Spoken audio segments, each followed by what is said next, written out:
From Arkansas's breaking news leader, Fox 16 News at 9 starts now. Supreme Court Justice Ruth Bader Ginsburg makes a stop in the natural state, and as a result, thousands of people packed Verizon Arena tonight. Thank you so much for joining us this evening.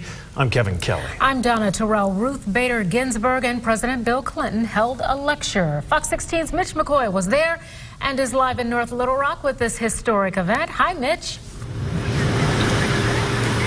Hi, Kevin. Hi, Donna. Good evening to you both. Boy, you packed 15,000 people into Verizon Arena. They all got to go somewhere at the end. Take a look. The lines now trickling out as people make their way home for the night. More than 15,000 all filled Verizon Arena to hear Justice Ginsburg and President Clinton.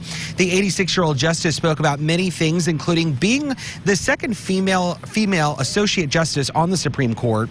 Take a listen to two different moments tonight. She discussed her latest health scare, but first she shares her memories about receiving the phone call from President Bill Clinton on a Sunday night informing her she would be nominated to the nation's highest court. Take a listen. It was one of the happiest moments of my life. I was absolutely on cloud nine. And then the president said, and tomorrow morning we will have a little ceremony in the Rose Garden, and we'd like you to make a few remarks. I had to come down from the cloud, but I had promised the Clinton Library that I would be here, and I just was not going to.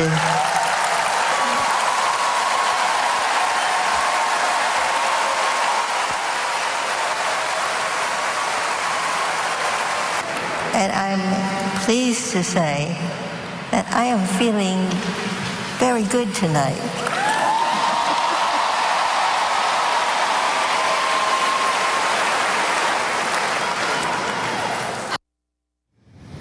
And as you may recall, last month the Supreme Court announced Justice Ginsburg recently finished 3 weeks of radiation treatment on a tumor on her pancreas. Justice Ginsburg also discussed her friendship with the late Justice Scalia, the remodel of the Supreme Court women's restroom when she was first sworn in, and her first day at the Supreme Court. She made sure to make notice that when she was nominated that both the men's restroom and the female restroom didn't exist, and so they had to create a female restroom, and they made sure that both the male restroom and the female restroom were both equal size. So she shared a lot of things tonight, including some very controversial decisions that she's had to make as a Supreme Court justice. All of that, the entire lecture, which was about 2 hours, is available on our website at fox16.com right now.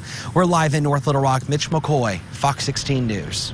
I tell you what, Mitch, you mentioned the restroom comment. That was interesting because she mentioned how Sandra Day O'Connor at the time had to walk all the way back to her chambers, and then when she became a part of the High Court, that's when they did the renovations. But I think Donna will agree that her age, she is still sharp as a tack, firing on all cylinders, yes, and a great sense of humor. A real great sense of humor. It's amazing to see her in action. Yes.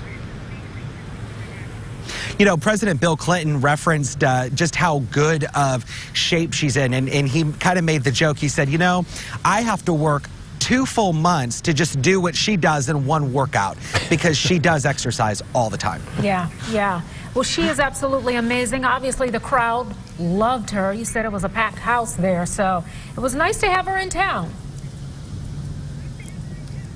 It was a very welcoming visit, and she said that she is looking forward to being back in the Supreme Court. It goes back into session October 7th. Okay. All right. Mitch McCoy live at Verizon Arena. Thank you. The second strongest Atlantic storm in nearly 70 years, now slowly climbing the eastern coast of Florida. At least 5 people have been killed so far in Dorian. The powerful storm pounding the Bahamas for more than 24 hours and has already destroyed or severely damaged 13,000 homes in the area. Take a look at that aerial footage. And while it continues to lash the Bahamas, the outer bands are now reaching Florida. After Florida, Dorian will then set its sights on Georgia and the Carolinas over the next several days. People there also preparing. Of course, we'll be following Dorian's path throughout the remainder of the week, so be sure to follow us on air and online at fox16.com for the very latest. Now, weather to plan your day with meteorologist Kristen Kennedy. And I do want to take a moment to talk about Dorian because it, again, was pretty historic. It made landfall along the Bahamas as a Category 5 hurricane with winds of 185 miles per hour Sunday morning. Right now, you'll notice the wind speed has dropped significantly down to 110. It's considered a Category 2 hurricane this evening. And just looking at a 24-hour satellite imagery loop of this storm system, you can notice that it looks very strong yesterday, but look at this eye starting to open up, and right now you're watching the outer rain bands extending over Florida. Because the system is starting to expand vertically, that's something meteorologists look for as a signifier that the storm is weakening. And yes, we are seeing that pattern. It is likely to continue as we head into the next couple of days. Right now it is a Category 1 hurricane, or Category 2 hurricane, excuse me. It's likely to become a Category 1 of days. We'll have the updated forecast cone as well as the path on that system coming up in your full forecast in just a couple of minutes. We're staying dry and seeing mostly clear skies here in Little Rock as well as all of Arkansas. A mostly clear sky, and that's all because of a high pressure system down towards our south. That system's keeping us dry for now, but we do have a cold front coming in from the north. That system may try to spark up a few isolated showers. And look what's happening down in the Gulf of Mexico. We now have another tropical storm developing. That is for Nand. We're going to tell you more about that system and where it is expected to go. Again, coming up in just a few minutes.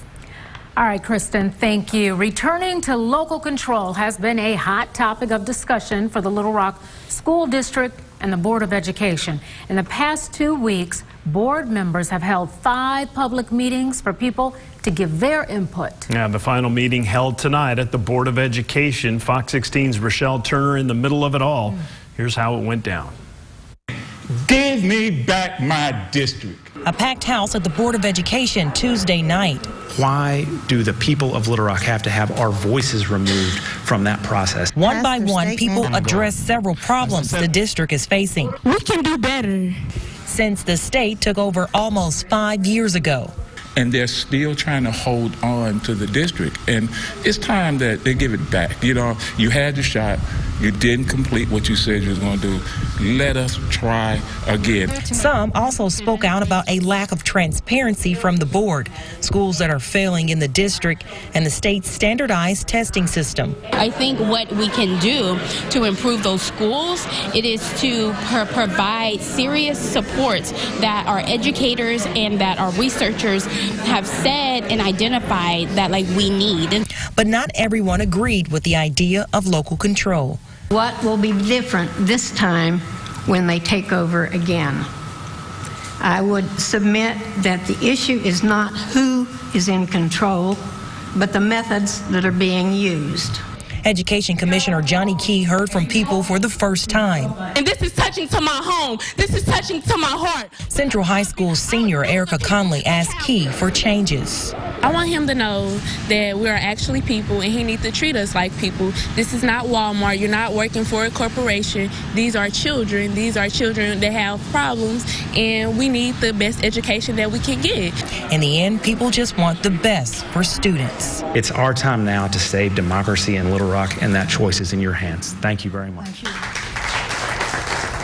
Rochelle Turner reporting for us. After board members heard from people, they quickly took a break, and once they returned, board members actually asked staff from the Little Rock School District if they had any questions. And just so you know, the Board of Education, did not make any decisions after tonight's meeting. And tonight, a breaking news update. The holiday weekend ended with a deadly hit and run involving a motorcyclist in southwest Little Rock. The suspect quickly arrested thanks to help from witnesses. The family identifying the victim as 43-year-old Billy Joe Reed Jr. The hit and run happened at the intersection of Chico Road and Fairfield Monday night. According to the report, a man driving a truck turned onto Fairfield, cutting off and hitting the man. Though the truck drove off, witnesses spotted the driver and helped police catch 29-year-old Dion Morrison. The man was saying was fell flat on his back there, blood coming all out of his chest, his mouth. Hey, they tried to whip him, but tried to bring him back there, but it was too late. He was gone. Well, Morrison faces negligent homicide and failure to stop after an accident. Police say he lives a block away from where the accident happened. If convicted on negligent homicide, he could face between 5 to 20 years in prison. Well, retail giant Walmart announced today it will stop selling handgun ammunition after selling what it currently has in stock. This all follows the August 4th mass shooting at a Walmart in El Paso where 22 people were killed. Stores will also begin asking customers not to openly carry weapons inside locations in states that allow the practice.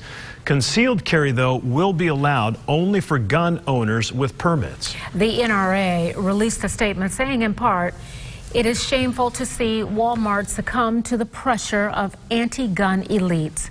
Lines at Walmart will soon be replaced by lines at other retailers who are more supportive of America's fundamental freedoms. The truth is, Walmart's actions today will not make us any safer. For more on this story, you can visit our website, FOX16.com.